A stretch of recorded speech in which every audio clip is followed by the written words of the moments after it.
తెలుగు తెలిస్తే చాలు ఇంగ్లీష్ నేర్చుకోవచ్చు. ఉండవచ్చు సూత్రంతో స్పోకెన్ ఇంగ్లీష్. ఉండవచ్చు సూత్రంతో స్పోకెన్ ఇంగ్లీష్ అండి. నెక్స్ట్ పేజ్కి వెళ్దామండి. జరిగి ఉండడానికి అవకాశం ఉన్న పనులు ఇంగ్లీష్లో చెప్పడం ఎలా? కొన్ని పనులు జరిగి ఉండడానికి అవకాశం ఉంటాయి. కొన్ని పనులు జరిగి ఉండడానికి అవకాశం ఉంటాయి. మరికొన్ని పనులు జరిగి ఉండడానికి అవకాశం ఉండదు.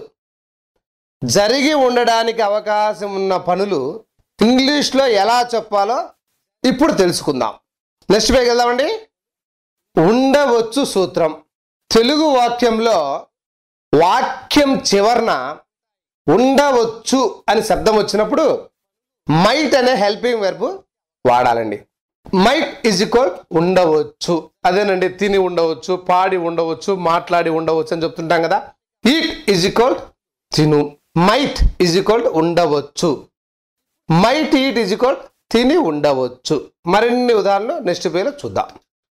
నెక్స్ట్ పేజ్కి వెళ్దామండి. తెలుగులో ఇంగ్లీష్లో వెళ్ళి ఉండవచ్చు, మైట్ గో. చదివి ఉండవచ్చు, మైట్ రీడ్.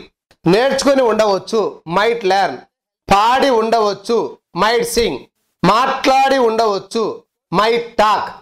తిని ఉండవచ్చు, మైట్ ఈట్. చూసి ఉండవచ్చు, మైట్ సీ.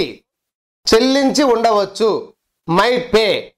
రాసి ఉండవచ్చు, మైట్ రైట్. నడిచి ఉండవచ్చు, మైట్ వాక్. ఇలా ఎన్నైనా మైట్ అని చెప్పి ఆ పక్కన వెర్బ్ వాడండి. ఆ ఉండవచ్చనే శబ్దం వస్తుంది. ఉండవచ్చనే శబ్దం వస్తుంది. జరిగి ఉండడానికి అవకాశం ఉన్న పనులు ఏ పనైనా మైట్తో చెప్పవచ్చు. తెలుగులో ఇంగ్లీష్లో నెంబర్ 1 నేను వెళ్ళి ఉండవచ్చు, ఐ మైట్ గో. నెంబర్ 2 మేము వెళ్ళి ఉండవచ్చు, we might go. నెంబర్ 3 నువ్వు వెళ్ళి ఉండవచ్చు, you might go. నెంబర్ 4 అతను వెళ్ళి ఉండవచ్చు, he might go. నెంబర్ 5 ఆమె వెళ్ళి ఉండవచ్చు, she might go. నెంబర్ 6 వారు వెళ్ళి ఉండవచ్చు, they might go. కష్టంగా ఉందండి. ఇక్కడ అన్నీ మీకు తెలియని పదాలు ఏమీ లేవండి. నేను అంటే మీకు తెలుసు. ఇక్కడ ఉండవచ్చు అంటే ఇప్పుడు మైట్ అనే సూత్రం చెప్పాము. ఉండవచ్చు అంటే మైట్ అనే వెర్బ్ వాడాలన్నాము.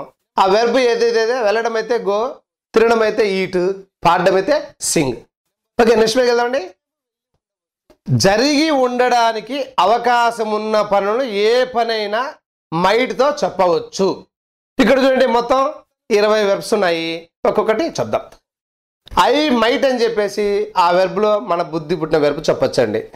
ఐ మైట్ రీడ్, నేను చదివి ఉండవచ్చు. ఐ మైట్ లెర్న్, నేను నేర్చుకుని ఉండవచ్చు.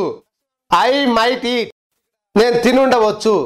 ఐ మైట్ గో, నేను వెళ్ళి ఉండవచ్చు. ఐ మైట్ టాక్, నేను మాట్లాడి ఉండవచ్చు. ఐ మైట్ సీ, నేను చూసి ఉండవచ్చు.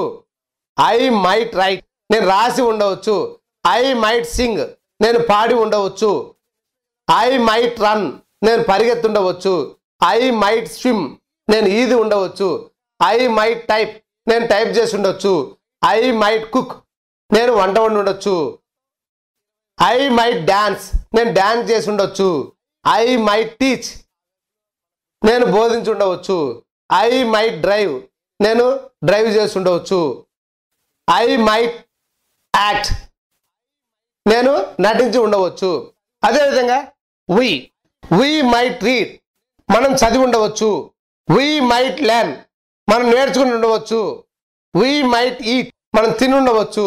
వి మైట్ గో, మనం వెళ్ళి ఉండవచ్చు. వి మైట్ టాక్, మనం మాట్లాడి ఉండవచ్చు. వి మైట్ సీ, మనం చూసి ఉండవచ్చు. వి మైట్ రైట్, మనం రాసి ఉండవచ్చు. వి మైట్ సింగ్, మనం పాడి ఉండవచ్చు. వి మైట్ రన్, మనం పరిగెత్తి ఉండవచ్చు. వి మైట్ స్విమ్, మనం ఈది ఉండవచ్చు. వి మైట్ టైప్, మనం టైప్ చేసి ఉండవచ్చు. వి మైట్ కుక్, మనం వంట వండి ఉండవచ్చు. వి మైట్ డాన్స్, మనం నాట్యం చేసి ఉండవచ్చు. వి మైట్ టీచ్, మనం బోధించి ఉండవచ్చు.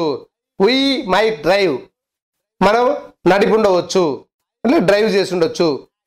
వీ మైట్ యాక్ట్, మనం నటించి ఉండవచ్చు. ఇదే విధంగా you, he, she, they practice చేయండి. ఓకే, ఈ సూత్రం ఇంతటితో అయిపోయింది. తర్వాత సూత్రంలో కలుద్దాం. ఓకే, అంతవరకు బాయ్.